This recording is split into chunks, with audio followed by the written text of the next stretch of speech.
न इधर न उधर, सीधे मुद्दे पर नजर। और क्या है आज की खबर, आप देखना शुरू कर चुके हैं न्यूज़ 18 पुनीत के साथ। डोनाल्ड ट्रंप अब सऊदी अरब के दौरे पर है। अब उसके बाद दूसरी तरफ भी जाना है, यूएई भी जाएंगे, वो कतर भी जाने का उनका प्रोग्राम है। 4 दिनों का उनका दौरा है। सबसे पहले सऊदी अरब पहुंचे हैं और यहाँ पर क्या किया है, यहाँ पर किया है कि एक आतंकवादी, जिसको अमेरिका ने घोषित किया था कि वो आतंकवादी, $1 मिलियन का इनाम था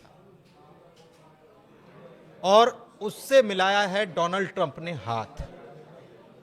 लेकिन पहले इनाम था, फिर अमेरिका ने ही घोषित किया और अमेरिका ने ही वो इनाम भी हटा दिया और अमेरिका ने अब उससे गलबहियां शुरू कर दी है। हम बात कर रहे हैं अल जुलानी की, अल शरा या अल जुलानी जो कर लीजिए। पहले जुलानी थे HTS, हयात तहरीर अल शाम, और अब वो अल शरा कहलाने लगे हैं। इसी मुलाकात के बारे में समझते हैं कि ये क्या है अमेरिका का तरीका, अमेरिका क्या करने जा रहा है, कुछ नया करने जा रहा है दुनिया में। समझते हैं, मेरे सहयोगी अंकुर जी मौजूद हैं, सीधे उनके पास चलते हैं। क्या है ये अंकुर जी, अमेरिका का ये कौन सा मूव है? अमेरिका ने शायद, क्या इसके पहले ऐसा कुछ किया था कभी? देखिए, इतिहास क्या है वो तो हम बात करेंगे, लेकिन सबसे पहले हम बात कर लेते हैं कि जो अबू अहमद अल जोलानी, जिनको अब अल शारा कहा जाता है, इनका पूरा बैकग्राउंड क्या है। इनका जो जन्म था 1982 में रियाद में हुआ, सऊदी अरब में। और इन्होंने 2003 में जब यूएस ने इराक में हमला किया तो उस समय इन्होंने अल-कायदा ज्वाइन किया। उसके बाद ये सीरिया आए, सीरिया में इन्होंने अल नुसरा फ्रंट ज्वाइन किया और फिर अल नुसरा से होते हुए, उसका ब्रेक अवे फैक्शन होते हुए, ये हयात तहरीर अल शाम फिर उसमें आए और फिर 2016 में इन्होंने ये नया फ्रंट बनाया था अल शाम। इसके बाद इन्होंने ये पूरी दुनिया में कहा कि देखिए, मैं मॉडरेट मुस्लिम हूँ और अब आप मुझे सपोर्ट कीजिए, जिसमें इन्होंने पुरानी जो अरेबिक ड्रेस थी उसको छोड़ दिया और फिर इन्होंने कोट पैंट सूट पहनना शुरू कर दिया। और फिर अब लास्ट ईयर जो है सीरिया में बशर अल असद जो उनकी रिजीम था उसको इन्होंने उखाड़ फेंका, जिसमें तुर्की ने और सऊदी अरब ने इनकी मदद की और कतर ने। ये 3 जो ऐसे मुल्क थे, तीनों ने मदद की। और इस मदद के बाद इन्होंने जो शिया हुकूमत थी, जिनकी शिया बशर अल असद, उनको देश छोड़ने में मजबूर कर दिया। तो ये जुलानी का पूरा हिस्ट्री है। अब इसको जो जुलानी है, इसके बाद इन्होंने जैसे ये सत्ता में आते हैं तो करीब मार्च के महीने में, या यूँ कहे कि पिछले 2-3 महीने में, मार्च तक करीब 1000 ड्रूज अब मैं बताऊंगा वो ड्रूज कौन होते हैं। ड्रूज एक समुदाय है, एक ड्रूज एक धर्म है जो सीरिया और अरब के जो कंट्री हैं उसमें पाया जाता है, मारे गए थे। कुछ क्रिश्चियंस भी मारे गए थे। तो पूरी दुनिया ने उस पर आंखें बंद कर ली। आंखें बंद करने के बाद कहा कि नहीं, अब जो जुलानी है वो वॉशिंग मशीन में साफ हो चुके हैं। अब वो IS के आतंकी नहीं है, वो अब सीरिया के नए राष्ट्रपति हैं, तो अब हमें इनको सपोर्ट करना है। तो पहले इनिशियली तो कतर ने सपोर्ट किया, फिर सऊदी अरब ने किया, तुर्की ने किया, और अब फाइनली ये अमेरिका के राष्ट्रपति, जो दुनिया का सबसे ताकतवर मुल्क है, उसके सबसे ताकतवर जो राष्ट्रपति हैं डोनाल्ड ट्रंप, उनसे हाथ मिलाते हैं। तो ये जो पूरा सर्कल है वापस घूम के आ गया। ये वही सर्कल है जो अफ़गानिस्तान में था, जिस पे हम बाद में बात करेंगे। तो कुल मिला के एक IS का जो आतंकी रहा, उसने अमेरिका के राष्ट्रपति से हाथ मिलाया है। ये वॉशिंग मशीन में धुलने की क्या प्रक्रिया रही, कैसे वॉशिंग मशीन में धुले? देखिए, इस समय अगर हम बात करें तो वॉशिंग मशीन जो है, इस समय 4 वॉशिंग मशीन है। एक वॉशिंग मशीन कतर के पास है, एक तुर्की के पास है, एक सऊदी अरब के पास है और एक अमेरिका के पास है। अगर आप IS अल-कायदा से संबंध रखते हैं लेकिन चाहते हैं मैं अपने इसमें धो के आ जाऊं, तो इन चारों कंट्रीज़ के पास ये वॉशिंग मशीन है। आपको सिर्फ कहना ये होगा कि मैं आपके सारे काम करूंगा, आप जो मुझे बोलेंगे। जो मेरा पुराना हिस्ट्री रही है उसे आप छोड़ दीजिए, लेकिन अब मैं आपके साथ काम करने के लिए तैयार हूँ। तो ये आपने वॉशिंग मशीन में आपको धो धा के साफ़ कर दी। तो सबसे पहली वॉशिंग मशीन सऊदी अरब की थी। सऊदी अरब के पास अब नई वॉशिंग मशीन आई है। बड़ा मुल्क है, पैसा आया है तेल का, ठीक है, सुन्नी मुल्क है, तो अब वो चाहता है कि जो पुराने जहाँ जहाँ उसके इंटरेस्ट हो सकते हैं, तो जैसे अभी इंडिया और पाकिस्तान में भी जो तनाव था, तो उसमें भी सऊदी अरब ने कहा कि देखिए मेरे से मैं हूँ ना, कहाँ जाना है आपको। तो सऊदी अरब उसमें भी था।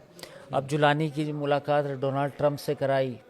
ट्रंप ने जो है 85 करोड़ रुपए का या 1 मिलियन का कह सकते हैं आप डॉलर टर्म्स में, उसका इनाम को भी एक रात पहले ख़त्म कर दिया।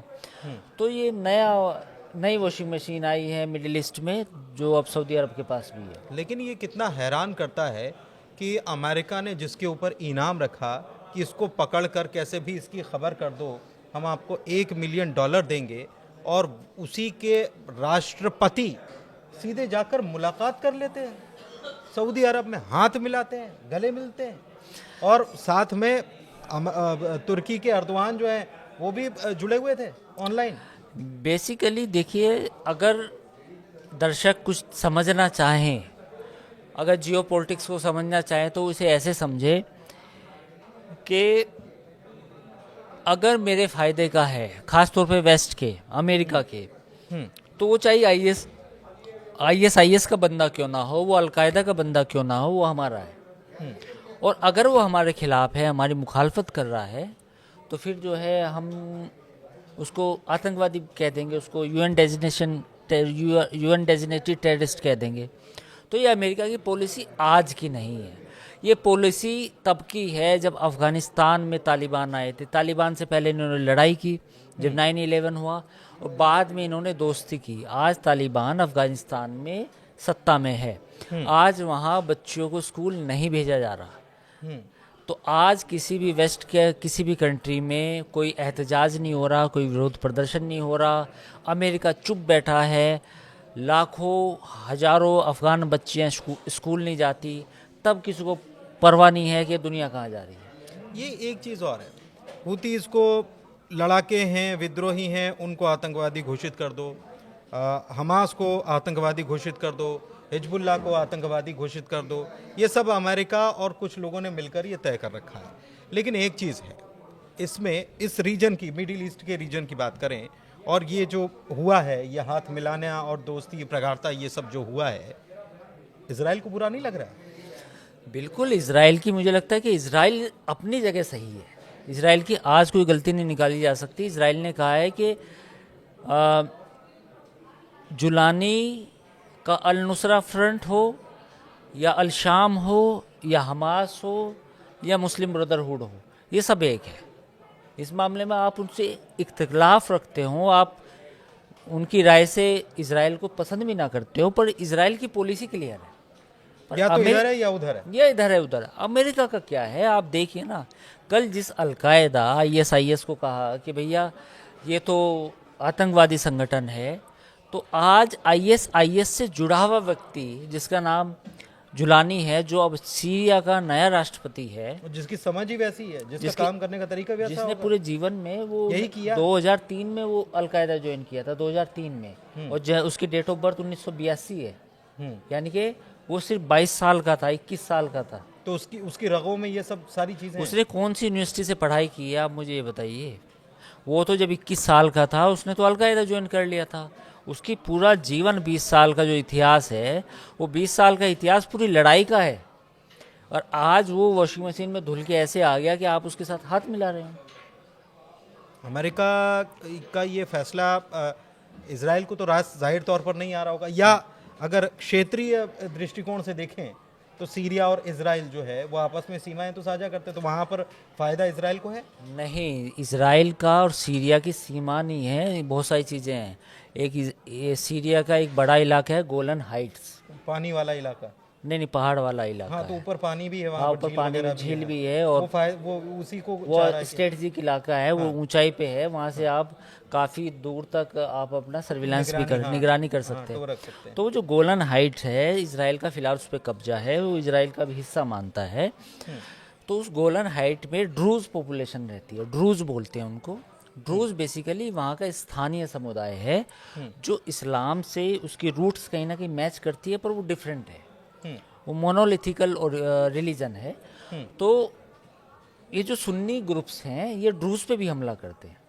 अच्छा। तो जब ये अल गोला इसकी गोलानी की सरकार आई, जुलानी की सरकार आई, तो जुलानी की फौज ने ड्रूज को भी निशाना बनाने की कोशिश की, तो इसराइल ने बमबारी की।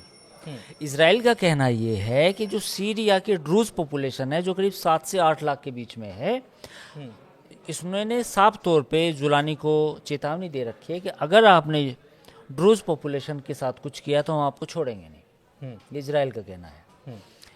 तो पॉइंट यही है, पॉइंट ये है कि एक तो स्ट्रेटजिक लोकेशन से हैं कुछ इजराइल की जो चाहता है कि वे प्रोटेक्ट हो, उनमें कोई दिक्कत ना हो, और दूसरी सीरिया की ड्रूज पॉपुलेशन उनकी भी प्रोटेक्शन चाहता है। इजराइल का कहना ये है कि ये भी ऐतिहासिक पुरानी पॉपुलेशन है, धर्म है, मजहब को मानने वाले लोग हैं, इनकी जो संस्कृति है एक्सटेंट ना हो जाए, हाँ ये गायब ना हो जाए, इनकी संस्कृति की प्रोटेक्शन होनी चाहिए। तो एक ये है मसला। एक चीज़ और कि सीरिया जिसके पास मुझे याद है आपकी हमारी पहले बात हो रही थी, आपने ही बताया था कि वहाँ जाके कोई भी बम गिरा दे कोई खबर नहीं, कुछ मतलब ऐसी स्थिति है कि सीरिया केवल नाम का मुल्क है, सुरक्षा के नाम पर वहाँ कुछ भी नहीं है। एक चीज़ और कि पहले रूस की पपेट बना हुआ था, अब अमेरिका की पपेट बन जाएगा।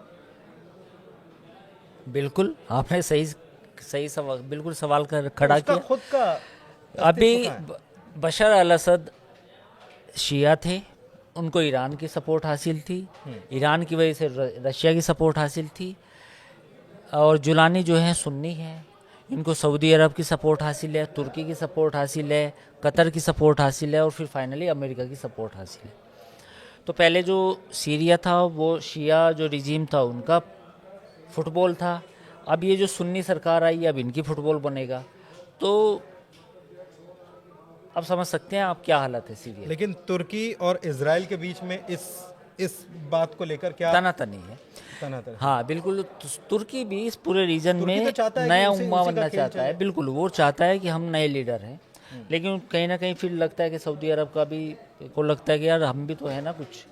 तो तुर्की सऊदी अरब ये दोनों में आपस में ये भी कंपटीशन भी चलता है कि कौन सुन्नी मुस्लिम वर्ल्ड का हीरो बनेगा। तो तुर्की का ये चलता रहता है, लेकिन इजराइल वहाँ पूरा बैलेंसिंग करता है। अगर आप पूरी मिडिल ईस्ट को देखें तो इजराइल का मुल्क का होना वहाँ वो पूरा बैलेंस आउट भी करता है इनको सबको। लेकिन इजराइल को ये अंदर ही अंदर कोई भी पसंद तो नहीं करता है इसे? नहीं बिल्कुल, इजराइल खुद ही ने पसंद नहीं करता। लेकिन इसमें एक बात है, जुलानी के साथ जब हाथ मिलाया डोनाल्ड ट्रंप ने, तो डोनाल्ड ट्रंप ने जुलानी को ये भी कहा कि आप अब्राहम अकॉर्ड भी एक्सेप्ट करो। अब ये सोच मैं बताता हूँ। अब सवाल ये है कि क्या जुलानी अब्राहम अकॉर्ड एक्सेप्ट करेगा। अब्राहम अकॉर्ड बेसिकली एक समझौता था, अमेरिका ने लागू किया था 2020 में, कि जो मिडिल ईस्ट के कंट्री हैं खासतौर पर सुन्नी, उनके और इजराइल के संबंध बेहतर हो। और ये प्रॉफिट अब्राहम से लिया गया, इब्राहिम से लिया गया है। इब्राहिम कह लीजिए प्रॉफिट, या उसमें हिब्रू में अब्राहम है उनका नाम, तो ये वहाँ से लिया गया है। तो उसमें ये किया गया है कि इस अकॉर्ड के बाद 2020 में जो ये डोनाल्ड ट्रंप ने करवाया था, उसके बाद सऊदी अरब, बहरीन और एक कंट्री और है, उनके संबंध बेहतर हुए थे। उसके बाद इजराइल से उन्होंने मिस्र के भी एम्बेसी बनाई थी, सूडान ने एम्बेसी बनाई थी। तो अब यूएस ये चाहता है कि सीरिया भी उसी अब्राहम अकॉर्ड का हिस्सा बने और इजराइल के साथ डिप्लोमेटिक रिलेशन कायम करे। अच्छा, असर क्या होगा आने वाले दिनों में, क्योंकि एक पावर और है ये, एक तो आपने ये बताया, तो तुर्की और सऊदी के बीच में ताकत को लेकर खेल चलेगा, और इसमें रोक रहा हूँ, इसमें ईरान का कहाँ रोल है? देखिए अभी जो गेम चल रहा है मिडिल ईस्ट में, वो गेम सीधा सीधा है। अमेरिका के पाले में कौन कौन है? सऊदी अरब, तुर्की भी कहीं ना कहीं सपोर्ट करता है, आधा है, कभी इधर जाता है वापिस आ जाता है घूम के, और सीरिया आ ही गया है, इजराइल है ऑलरेडी। तो इनका कॉमन दुश्मन कौन है इस समय? ईरान। अब ईरान के साथ, या तो ईरान के साथ परमाणु मतलब ये डील होगी, ये अमेरिका ने उस चीज को भी बैलेंस करने के लिए किया है क्या? हाँ बिल्कुल, सीरिया से ईरान को वापस कर दिया। तो वापस करने के बाद वहाँ पे एक सुन्नी गवर्नमेंट लगाई गई। वो आदमी सऊदी अरब का है। जुलानी जो हैं, जो राष्ट्रपति हैं, वो सऊदी, उनको पूरा बैकिंग है सऊदी अरब की, उन्हें टर्की की बैकिंग है। तो अब ये जो गेम बनेगा मिडिल ईस्ट में, शिया वर्सेस सुन्नी बनेगा, यानी कि ईरान, एक तरफ ईरान होगा और दूसरी तरफ ये सऊदी अरब। और एक और बनेगा गेम, सुन्नी वर्सेस सुन्नी, तुर्की और सऊदी अरब। वो बाद का है, वो आप नहीं जल्दी आ गए। नहीं, जल्दी इसलिए आ गया क्योंकि डील भी तो कर रहे हैं नहीं, ना, अभी तो- पैसा आ रहा है तो हथियार भी तो खरीद रहा है नहीं, वो इजराइल, बात का है, सऊदी लेकिन अरब। पहले तो ईरान को देखना है ना, ईरान का मसला उठेगा। अच्छा, बाद में अपना झगड़ा बाद में निपटा लेंगे। अपना झगड़ा बाद में करेंगे, अभी तो ईरान को करना है ना सही।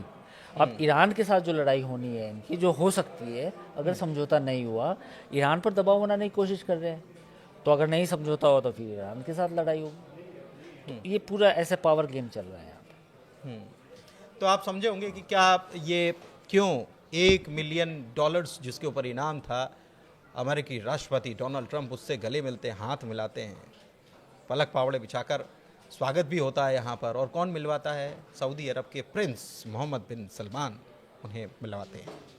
तो ये बहुत सारी चीज़ें मिडिल ईस्ट में चल रही हैं, बहुत सारे अपडेट्स सामने आए हैं, हमने आपके सामने रखे। कैसी लगी चर्चा ज़रूर बताइएगा। हमारे चैनल को लाइक कीजिए, सब्सक्राइब कीजिए। बहुत धन्यवाद।